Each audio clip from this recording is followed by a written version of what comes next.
Shalom Dewan Juri yang saya hormati, saya Gafrila Padersair. Hari ini saya akan membawakan cerita tokoh Alkitab yang bernama Esther. Orang tua Esther sudah meninggal sejak usia Esther masih sangat kecil, dan pamannya bernama Mordekai merawat ia dan membesarkannya. Ahasiweros adalah raja Persia, mempunyai istana di kota Susan, dan Mordekai sebagai salah satu pegawainya. Suatu hari, Wasti, seorang istri raja, tidak mau taat kepada raja. Raja pun marah dan ingin mencari penggantinya. Raja pun memilih Esther yang cantik jelita sebagai pengganti ratu barunya. Dan karena Esther cantik dan jelita, ia pun melamar sebagai ratu barunya. Ada pula Haman sebagai ajudan raja yang sedang marah-marah kepada Mordekai karena Mordekai tidak mau sujud kepadanya.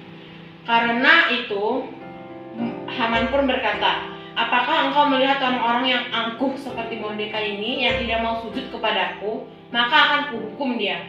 Tetapi Mordekai pun tidak peduli dengan kata-kata itu karena ia tetap berpegang teguh kepada Tuhannya, yaitu Yesus. Setelah itu, Mordekai pun yang sangat marah mendustai tentang orang-orang Israel. Karena Esther adalah orang-orang Israel juga dan Mordekai pun orang Israel, mereka agak kurang setuju karena memang tidak setuju bangsa mereka akan dibunuh. Haman berkata kepada raja bahwa orang-orang Israel tidak mau menuruti apa kata perintah raja dan hukum-hukum raja, sehingga mereka bisa menjadi ancaman. Raja pun yang tidak tahu bahwa Esther ini adalah orang Israel mengiyakan dan mengkehendakkan apa yang diperintahkan oleh Haman. Maka Haman pun senang.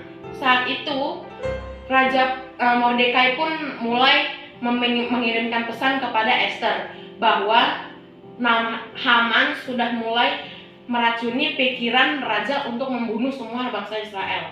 Saat itu Esther sangat sedih karena bangsanya yang tidak melakukan kesalahan ingin dibunuh paksa atau direnggut nyawanya. Dan saat itu dia pun berpuasa selama 3 hari untuk memohon kepada Tuhan memberikannya hikmat saat ingin menemui Raja Ahasiweros.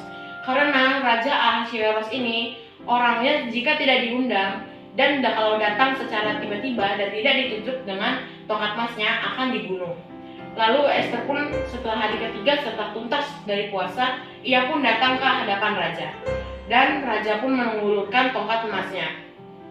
Lalu itu tanda berarti dia sudah diterima.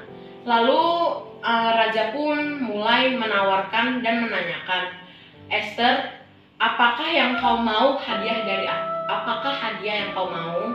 Bahkan bilang kau mau setengah dari istana ini akan kuberikan." Kata Esther, "Tidak, Tuan. Aku hanya ingin engkau datang ke perjamuanku." Ahasiweros pun menyanggupi permintaan dari istrinya tersebut. Saat itu Esther pun sudah tiba di hari H saat ia mengundang perjamuan Haman dan Ahasiweros. Saat itu ia bercerita kepada raja, "Raja, bangsaku dan aku akan dibunuh." Raja pun sangat marah dan bertanya, "Siapakah yang ingin membunuh bangsamu dan engkau?" Ia pun bertanya seperti itu. Dan dikatakan oleh Esther sambil menunjuk ke Haman, itu adalah musuhku yang mau membunuh bangsaku dan aku." Maka dari situ Raja Ahasiweros pun sangat marah kepada Haman, sehingga Haman dihukum mati dan Mordekai pun sebagai pegawai lamanya Ahasiweros diangkat menjadi orang kedua yang dipercayai oleh Raja Ahasiweros. Karena Mordekai sudah memimpin atau sebagai orang penting di kerajaan tersebut, ia pun membuat undang-undang baru atau hukum baru, yaitu orang-orang Israel dapat memberontak jika ingin dibunuh supaya mereka bisa membela nyawa mereka supaya tidak mati begitu saja. Sekian cerita dari saya, Gafrila Padersair. Terima kasih sudah mendengarkan.